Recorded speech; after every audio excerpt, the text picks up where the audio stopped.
Amis astronomes, bonjour. Je suis Frédéric Bertoni et bienvenue sur la chaîne Fred l'astronome. Dans cette vidéo, je vais vous parler de quoi? Des ovnis. Non, vous inquiétez pas, je ne vais pas vous dire que les ovnis existent. Bien au contraire. Dans cette vidéo, je vais vous dire pourquoi je vais parler des ovnis dans cette vidéo, parce que en plus de regarder d'autres vidéos de youtubeurs sur YouTube d'astronomes qui parlent des trous noirs, qui parlent de ci, qui parlent de ça, allez sur leur chaîne, j'essaierai de vous mettre dans la description les chaînes qu'il faut aller voir. En fait, je vais vous parler des ovnis parce qu'en ce moment, il y a une vague d'émissions sur RMC Découverte, sur la chaîne 24, et sur la chaîne numéro 23, il y a une vague d'émissions sur les ovnis. Et je dois dire que j'ai beaucoup rigolé en les regardant. Je me suis bien marré. Ah ouais. Je me suis pété le bidon de rire. Mais alors, vraiment pété le bidon de rire. Premièrement, je dirais que ces émissions sont à regarder au centième degré. Mais alors, au centième degré, de centième degré, de centième degré. Si vous voulez les regarder pour vous détendre et pour vous marrer, allez-y à fond. Si vous les regardez et que vous dites « Aïe, mon Dieu, les gouvernements nous cachent des secrets, machin et tout », non. Non. N'y allez pas pour ça, c'est pas la peine. Il n'y a pas de complot, il n'y a pas le gouvernement. Les gouvernements ne savent rien du tout. Les gouvernements savent ce que les astronomes professionnels, experts, amateurs leur disent. C'est-à-dire ce que les scientifiques leur disent. Si les scientifiques leur disent que, à cause de M. Albert Einstein qui a dit que la vitesse de la lumière était constante et que rien ne pouvait dépasser la vitesse de la lumière, enfin tout objet comportant une masse ne pouvant dépasser la vitesse de la lumière,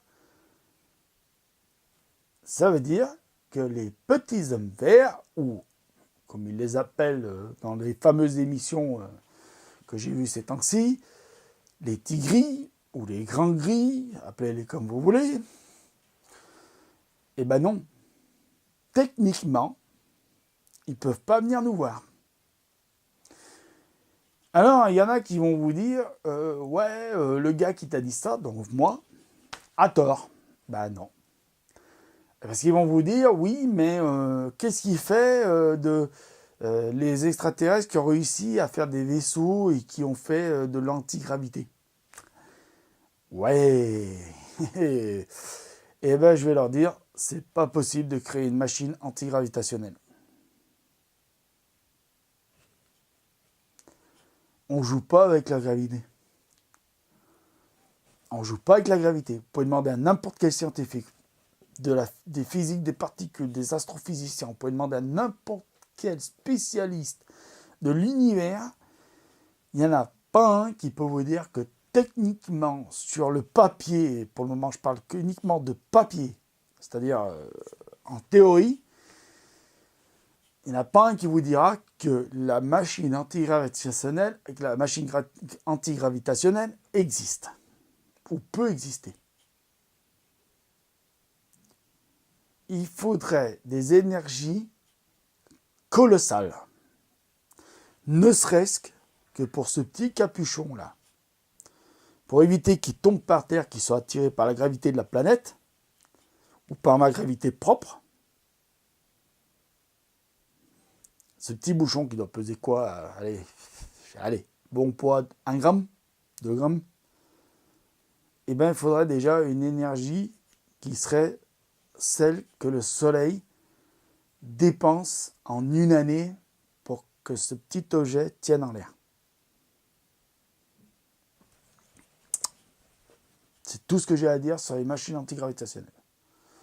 Donc, et puis, de toute façon, créer des vaisseaux avec des machines antigravitationnelles pour voyager plus vite que la vitesse de la lumière, c'est une aberration. Parce que ces vaisseaux vont peser une masse, et il y aura toujours cette masse. Et la masse n'est pas liée à la gravitation. Il faut bien se le mettre dans la tête.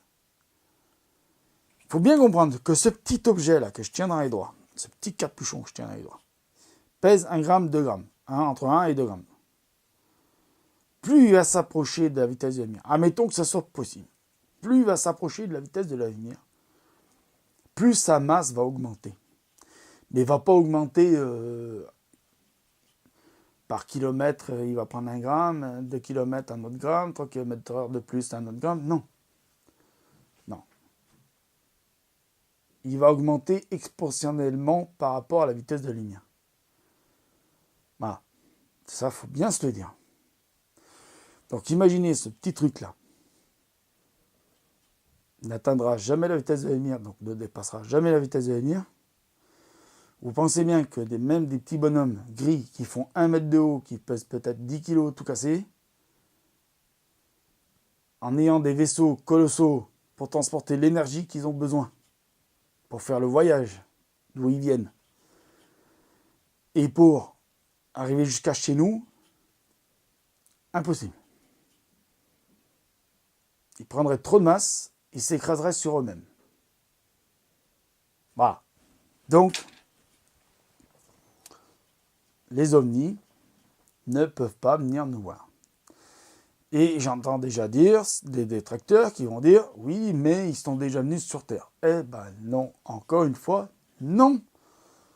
Non, non, non. Je vais vous dire, arrêtez. Si c'est pour dire « Je regarde Stargate et ils sont déjà venus sur Terre » parce que dans Stargate, ils ont des vaisseaux en forme de pyramide et ils se posent sur les pyramides, sur la planète Tartampion, machin, et chez nous, il y a des pyramides en Égypte, et donc ils se sont servis de ces pyramides pour se poser, ou les pyramides les pyramides Inca, machin, tout ça. Non, non, non, non, non. Les extraterrestres ne viennent pas sur Terre, et ils ne viendront pas sur Terre. Alors,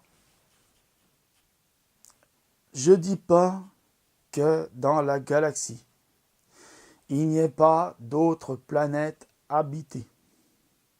C'est pas ce que je suis en train de dire. Actuellement, il y a à peu près 4000 planètes découvertes par Kepler. Satellite Kepler qui cherche les exoplanètes et qui en a trouvé 4000. Sur ces 4000, il faut bien se dire une chose.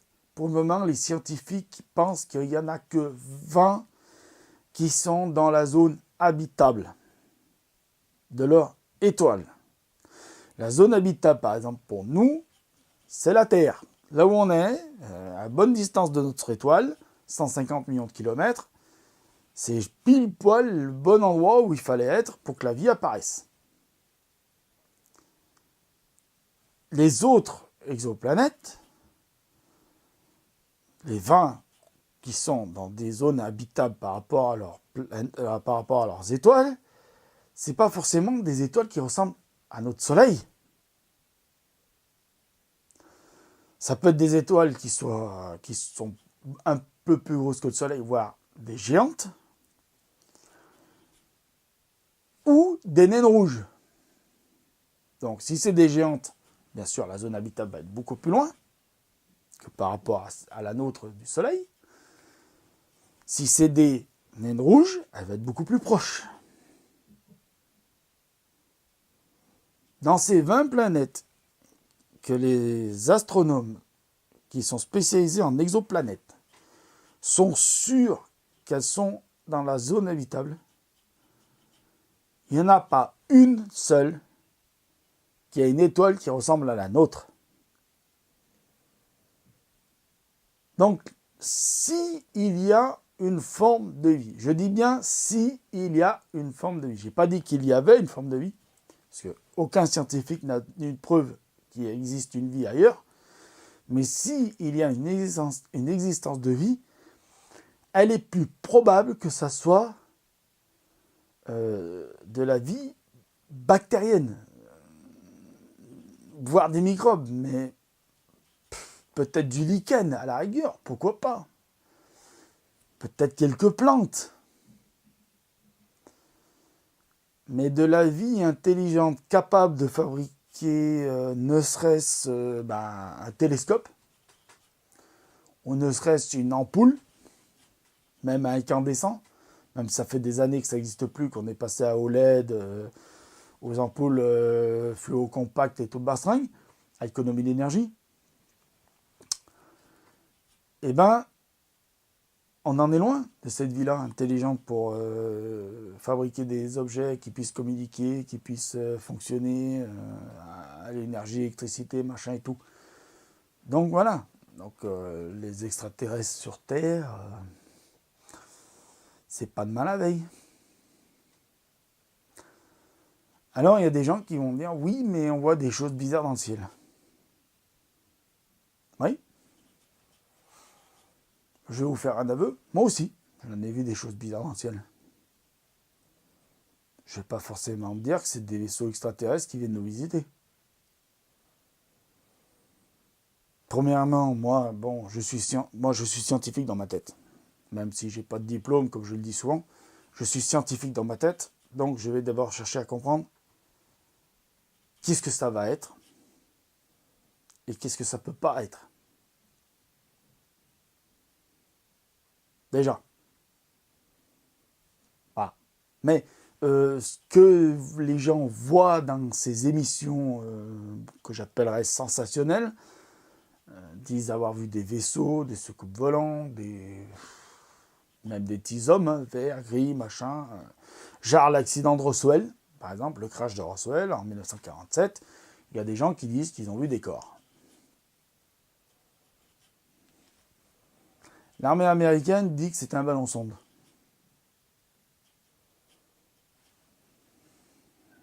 Qui croire? Moi, je croirais plutôt l'armée américaine. S'ils vous disent que c'est un ballon sonde, c'est un ballon sonde. Je vois pas quel est l'intérêt en 1947 que les Américains vous mentent. Les Américains ont perdu, je crois que c'est à peu près 180 000 hommes, voire 200 000 hommes sur les plages du débarquement en Normandie. Si c'est plus, je m'en excuse. Auprès du peuple américain, si c'est plus, je m'en excuse. Donc vous imaginez, en 1944, ils ont débarqué chez nous pour nous aider à nous sortir de l'emprise des SS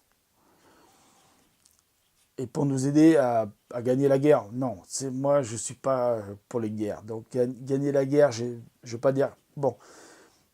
Donc imaginez qu'on était 3 ans après, c'est-à-dire en 1947, et il y avait un peu un petit conflit, une petite bagarre avec l'URSS. La guerre froide commençait déjà un petit peu. Et la fameuse course à la Lune avait déjà un tout petit peu commencé à ce moment-là. Parce qu'à la fin de la guerre, 39-45, on n'était pas en 44, on était en 45, excusez-moi, je dis une bêtise, donc je me rattrape sur la bêtise. Quand les Américains, les Anglais, les tirailleurs sénégalais, donc je remercie tout le monde, comme ça c'est fait, sont venus nous libérer, les Américains ont débarqué après en Allemagne et ont été faire donc prisonniers ceux qui devaient faire prisonniers, c'est-à-dire les commandants, les chefs pour pouvoir les juger. Et donc ils ont aussi conclu un pacte avec des scientifiques allemands, dont Werner von Braun. Et Werner von Braun, lui, avait déjà un peu entendu du programme russe d'aller dans l'espace et tout. Bon. Et il avait dit que les Russes avaient réussi à avoir certains scientifiques allemands qui avaient commencé à travailler sur la bombe nucléaire. Donc en 1947, les Américains avaient inventé un ballon-sonde avec des détecteurs de rayons gamma. Pourquoi un détecteur de rayons gamma? Parce que quand on fait des essais nucléaires, on n'en fait plus maintenant, mais quand il y a eu des essais nucléaires, quand les bombes nucléaires explosent, il y a des rayons gamma qui sont émis à haute intensité. Donc les Américains avaient fait des ballons-sondes avec des détecteurs de rayons gamma qu'ils envoyaient dans la très haute atmosphère.